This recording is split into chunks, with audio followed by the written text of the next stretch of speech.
What's up, guys? Welcome to Daily Dose of Reddit. This is your host, Zach, and today's subreddit is r/IDontWorkHereLady. This story's called, "That Was Costly for the Manager." English isn't my first language, and as the original discussion wasn't in English either, it is a bit paraphrased. The bad part of this story is the fact that this story involves some racism as well. I have met with a very nice friend of mine. She is one of the players of a Shadowrun 3rd edition game I run. She would hate if I would call her Roma, even if that is a more politically correct word, but she prefers the word gypsy, and she has several perfectly valid and pretty strong reasons for it. She had spent quite a lot of time in prison, but luckily not as a convict, but as a guard. As her family often says, the best way to counter racist stereotypes is to work in law enforcement, corrections, and similar careers. It happened a few years ago, but just today she managed to tell me the update to the story because she has recognized Karen as one of the inmates. Yes, Karen acted entitled again, but no, that part does not belong here. Sadly, as racism is involved and prejudice towards gypsies is less known to readers in English countries, I have to mention that part of the story too. Most villages and towns were unable to support all kinds of craftsmen for some time, so some people who had a nomadic lifestyle were specialized in these trades. As they have traveled together and had fairs wherever they were needed, some of them were craftsmen, others were entertainers, also diviners, etc. This is also the reason why they tend to have contact with large extended families, why they are seen as so loud, etc.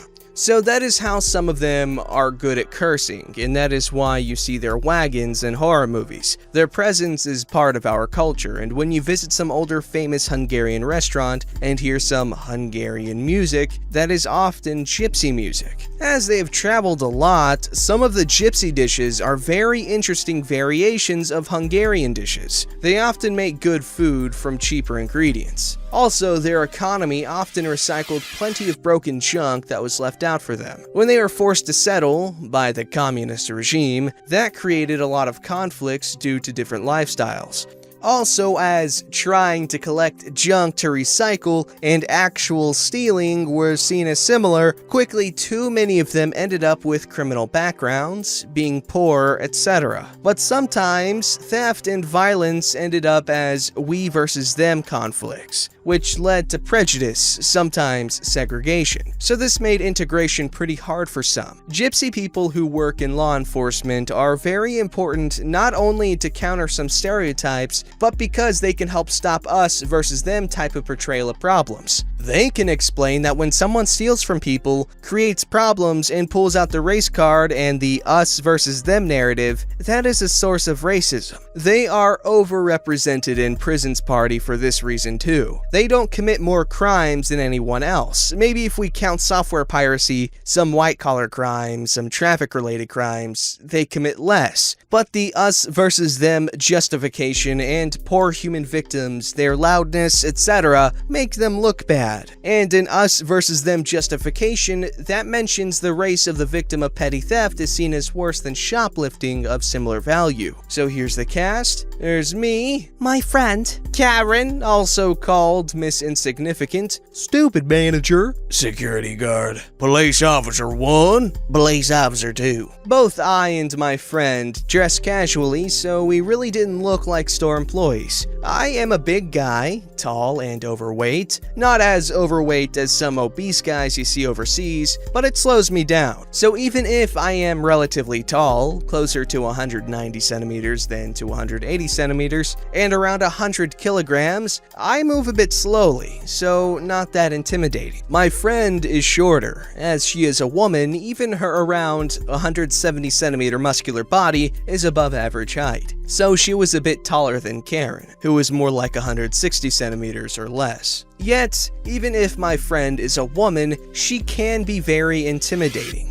As she hates the drama with female inmates, she thought the ideal position for her would be in some of the prisons where she can deal with the worst kinds of criminals. Less drama there. Yet, you can't always have the best jobs, so even without realizing her exact job and position, I have to mention sometimes that she has to deal with a lot of Karens and drama queens. Yet, as we discuss the game and her character, she had her tablet in hand, with some spreadsheet open on it. This Karen didn't surprise us, as she was already yelling on the phone. We've seen her with her face all red from anger. At that time, we haven't seen Karen stories, so we had no chance to recognize her as a Karen. Yet we recognized her as something else. We decided to call her Miss Insignificant. We still prefer to play Shadowrun 3rd edition instead of later versions. We often point to alternative campaign types. We also point out where its matrix rules, etc. are better, but mostly because we prefer if our characters and NPCs are like living people in a game setting. So we prefer detailed characters, depth, and plenty of things. So the people we see might be source material for interesting NPCs. We have quickly decided that Karen looks like a very insignificant wage slave who tries to compensate and look important by acting entitled and rude. Karen was loud enough to make sure that most people around her notice her and already have an opinion. Karen probably had a simple enough mind, already busy with the fact that she was late and angry and can't find anything. So after hanging up her phone, she looked for help, and she decided we should help her. Too bad she hadn't learned basic manners, so it started without the usual excuse me or anything. You two, help me find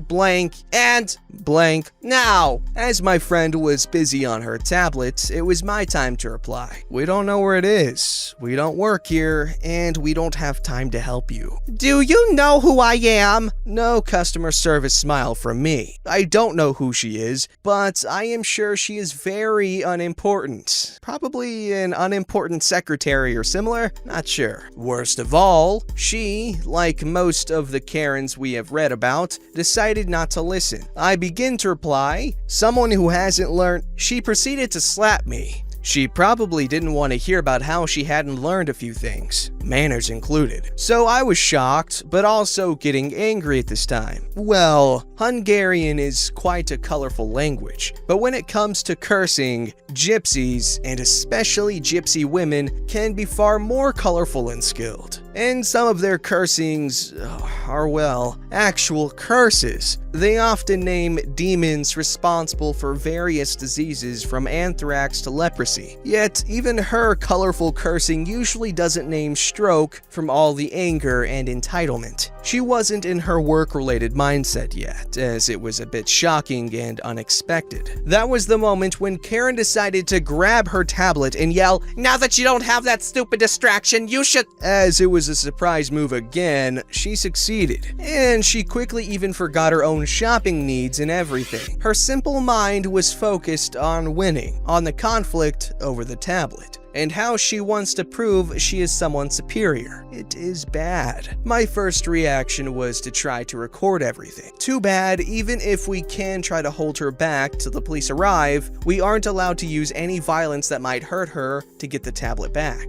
That wouldn't be self-defense. Even holding her back would be risky if we would try anything before she tries to make a run for it. Wait for security? Wait for store staff? Call the police? Not the most effective. So Karen managed to shout how she is going to lecture us, how that is why she has taken the tablet, and she also made a few racist comments. A verbal warning about severe consequences managed to scare Karen, but it didn't make her give back the tablet, but to run for it. She had a bit of a head start, and as she managed to push a cart in our direction, it made the head start bigger. Grabbing other carts or pulling some stuff off of shelves to be a barrier helped her to run, yet my friend ran after her. The store manager has seen a Karen screaming that a gypsy is trying to rob her, beat her, etc., and a gypsy woman chasing her and claiming Karen robbed her. He has also seen a big white guy, me, trying to run after the gypsy woman. So, when my friend managed to catch Karen, the manager instructed the security guard to stop my friend. The guard initially tried to stop both Karen and my friend, as it would be normal. Too bad the manager told him to catch my friend and let the Karen flee. It was maybe a split-moment decision, but a very bad one. Normally, you are expected to cooperate with the security guard and the store manager, but normally, they wouldn't be racist. They would stop both parties and we would have a chance to fix the issue calmly, as Karen did enough damage in the story. That manager was already red in anger too emotional to listen to reason or to know what is right and what is wrong. When a manager lets a thief or robber, as she grabbed the items by force and was violent even before, go, and there is also excessive force unwarranted by the situation, that is clearly the point where you no longer expected to endure the ordeal, right? Sort of. Self-defense without any sort of warning would be out of line, as it wouldn't be necessary self-defense. And even if the manager and the guard broke the law, they probably weren't aware of that yet, and escalating the problem wouldn't be nice. You should release my friend immediately. She did nothing wrong. A simple enough statement towards the manager while my friend tried to reason with the guard. No, she tried to rob that woman. You two will pay for all the freaking damage to the store. She'll be in jail for robbery and you'll be in there for helping her. He was yelling. I have recorded some of it. So do our security cameras, moron. He yelled still. More proof to prove you wrong. If you don't stop this, you will face legal consequences. This is your first and only warning. Store manager says to security guard, catch that? Anti-Semitic slur. For helping that? Racist slur. Sexist slur too. I say to the security guard, if you try that, I can hold you back till the cops come. You commit a crime and we can act in self-defense. Store manager yelling towards security guard, I told you to catch that. More anti-Semitic slur. There kinda helps robbers. Oh, so he thought I am a Jewish lawyer. Well, I have some Jewish blood in my veins, but I am an IT guy. Too bad I've mentioned self-defense and defending others is also an option. Too bad it didn't look like a credible option so far. I've acted mostly calm and my friend didn't even resist physically, so acting in self-defense didn't look like a credible threat. The security guard had 3 people yelling at him. The manager, me, and my friend, so he was unable to listen. A manager was mad because of the destruction, acted racist, and he was clearly not thinking straight. But the next moment, it all quickly changed. I've warned them about the possibility of self-defense, so my friend quickly ended up on top of the security guard. You can guess, when they tried to protest, we just said, I have warned them about the possibility of self-defense and that both their video and ours will prove we were the victims. They helped the criminal. One of them were racist and discriminative, other uses excessive force illegally. The security guard was quick to understand, and he said that he was just following orders. Blamed his job for this. I decided to be a bit of a smartass and asked what kind of crime he wouldn't do on the command of the manager. I mentioned that if 2 people accuse each other, he should stop them both. But I also mentioned that as the issue was about the tablet, it would make sense to keep the tablet here. So what he did was unprofessional, unethical, unlawful regardless of who did what. He got my point and started to apologize quickly while the manager ranted, complained, moaned, etc. But my friend called the police and the other relevant authorities. So it was time to show the video, which made it clear that Karen stole the tablet and she was rather offensive. So security guard apologized again. And he was the one who wasn't all emotional and managed to understand what happened. He quickly told any approaching store employees that we acted well within our rights, while the manager moaned. Security guard says to manager, do you want to end up in jail? Why would I? Discrimination. It isn't a crime. That is true. It isn't a crime, but the store can be fined for it. Asking the guard to stop me when I wasn't a threat with a racist comment might be a crime. Too many racist comments publicly? It might be a crime. But breaking professional rules, including rules prohibiting discrimination, can be a crime if it creates some kind of risks. And getting physical with a guard would create the risk. I hope you can see my point. How he helped a thief to get away with stolen property might be some other legal problem, and if it happened because of prejudice, that is another problem. But to be honest, I doubt if you would be put in jail even for all of it. So they have ended up arguing, and the manager didn't even apologize. We used the time to decide what to do next. Neither of us wanted to make big legal troubles for the store or the manager, but we wanted to make him apologize, and as without his intervention, my friend would probably have her tablet still. We wanted some significant compensation. In pure rage, he was prejudiced, but if he would be really racist, he probably wouldn't have the position, and when bad experiences, rage, etc. speak, because someone can't think straight, punishing someone who tries not to be racist wouldn't help with racism. But we shouldn't lose anything because of it. We've expected to wait a lot for the police, and maybe some arguments with them too, as self-defense against a manager and having to hold him back is a bit unusual. Yet luckily, 2 officers arrived rather quickly. They haven't really followed the protocol, but I can't really blame them. You better have a good explanation for this. Yeah, right. We better have. As I am a big guy, they probably have assumed that they have to talk to me first. Sounds reasonable. They're acting within their rights by holding back the manager till you arrive. Good afternoon, officer. The security guard is right. We have held back the manager until you arrived. While it would be both very unusual to hold someone for bad comments, I'm not a Nazi. That was not a hate speech. I just said that because... Sir, I would advise you to shut up before you would incriminate yourself. Oh, it wasn't about the racist comments. It was about 2 false accusations. So let's not hear those comments yet, but I would like to give you some context. Can I show you a little video recording unofficially first? Yeah, that's okay. I have shown him my video recording, focused on Karen part. That is why my friend has called you. Would you be so kind as to let her report that crime? And after that, we can discuss what happened next. But I haven't stopped the video yet. Police Officer 1 was okay with that, but still paid attention to us and to the video. I have turned to the manager, but Police Officer 2 paid more attention to our discussion. Now, let's speak about your behavior. I have told you I am not a racist. You aren't? Why don't we have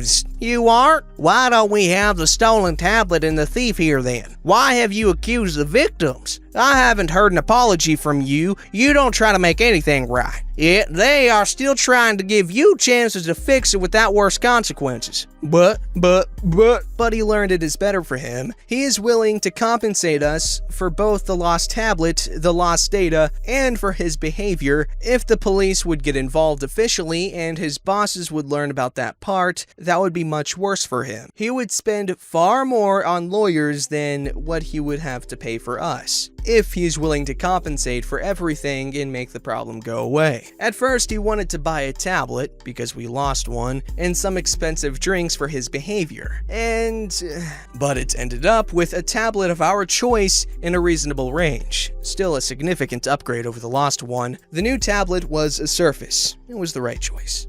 Don't forget to like, subscribe, and hit that bell to never miss an episode.